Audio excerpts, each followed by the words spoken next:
Hey guys, how's it going? We're going to be talking about 10 free ways to upgrade your garden, and I am so excited to bring you this video. I've got a couple more ideas that I cannot wait to share with you guys, so let's jump into it. My 10 free garden hacks that are actually beautiful that you will love to use in your garden that are also free. First one that I wanted to talk about is doing cake stands as bird feeders, and I have used this for probably about 3 years in my own garden now, and I love it. I got an old cake stand that was no longer serving its purpose inside my house, and so what I did is I just brought it outside, filled it up with bird seed, and it made the birds go crazy. I was able to just place it out on the little platter, and to be able to see all these little birds jumping around, it was so much fun.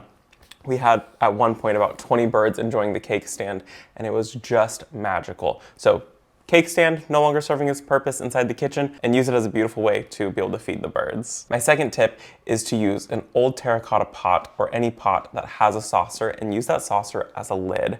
I like to do this in my vegetable garden area or my cut flower garden as it is now.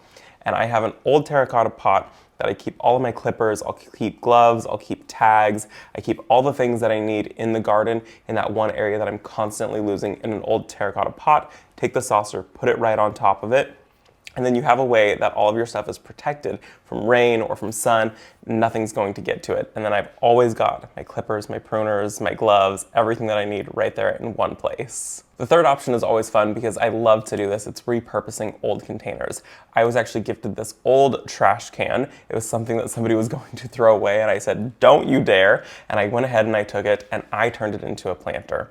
And I love that it is a planter and that it's getting a second life. It didn't have any drainage at the bottom, so I did go ahead and I drilled drainage at the bottom, threw a couple plants in there, and they've thrived ever since. So it's a great way to upcycle and get things for free from people that are just going to be tossing things into the dump. Number 4 is propagate, and I do this with a ton of plants, and it's a great way to save money. And if you're not sure if something is able to propagate, I still think it's worth a try.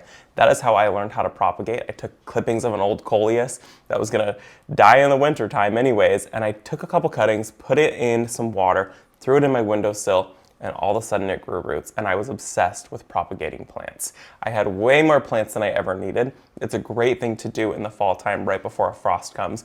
Go out, take some cuttings of some things that you would really like to have next year that are annuals, throw them in some water, see if they grow roots. Not everything will, but a lot of things will grow roots in the water, and it's a great way to be able to get a bunch of plants and save money the next year. Number 5 is to use old vases as garden cloches. So this is something that I do in my own garden, and I have loved using it for a couple years now.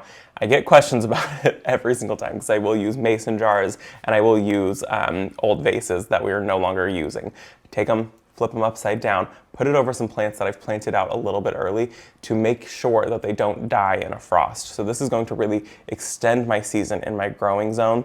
I'm in a zone 9A, and so we don't really get a frost very often, but we will occasionally get a frost. And there's some things that I'll plant out very early that I want to make sure that live on. You can buy cloches for hundreds of dollars, or you could just use an old spaghetti mason jar, flip it upside down, and give your plant a little bit of extra protection. Number 6 is something that we do inside our house, and I haven't really done it outside except for on a coffee table, and it's to use plates as saucers. Instead of using a saucer that matches your planter, what I like to do is I like to go to the thrift store or use old plates that we're no longer using in the house, and I will use them as saucers. Let me show you one example right here.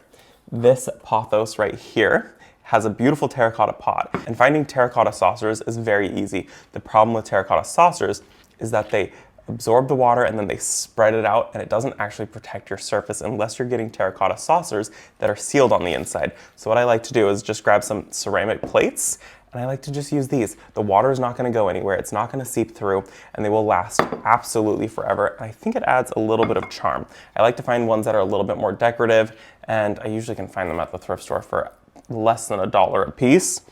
And then sometimes we'll use them in our house, and after I've decided to switch up the plates in the house, then they become plant saucers. Number 7 is during the growing season, taking that bird feeder that you turned into a cake stand and turning it into a pollinator drinking station. So this is what we normally do is in the winter months, it'll be a bird feeding station because the birds are having a hard time foraging for food at this time.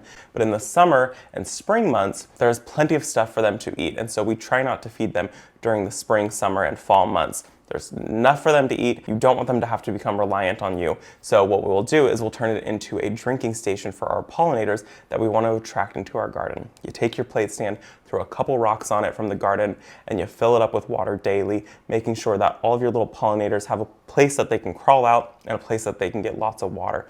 Throwing those rocks in there means that if one goes into the water and they can't get out, they can use a rock to climb up and get out of the water. Number 8 is one of my absolute favorite hacks, and it is to utilize Facebook.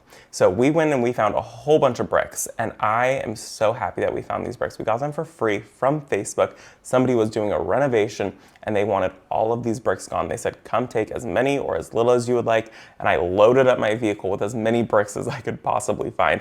And I loaded it up full. We came home, I have them in a pile. I've only used them for one little project at this time, but I do plan to utilize them and turn them into something beautiful. I just did not want to miss out on that option. So I didn't have a place for them, but I knew that in the future I would be using them. So utilizing Facebook for something that even if you don't have a place for it at this exact moment, knowing down the road, I wasn't going to miss out on some free bricks. Number 9 is to give things a new life by painting them.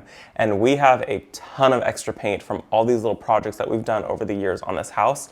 And I had a swan planter that I wanted to upcycle, and what we decided to do was give it a facelift with some paint. The project was free, and I used some old spray paint. I used a plastic bag to give the thing a whitewash look, and it cost me absolutely nothing. It was just products that I had sitting around. And so I think upcycling things like that in your garden by giving them a new facelift with lots of paint can bring new life to the garden and give things a brand new look. Number 10 is one that I think most people should do in their garden, if not everyone, and it's create a little bug hotel.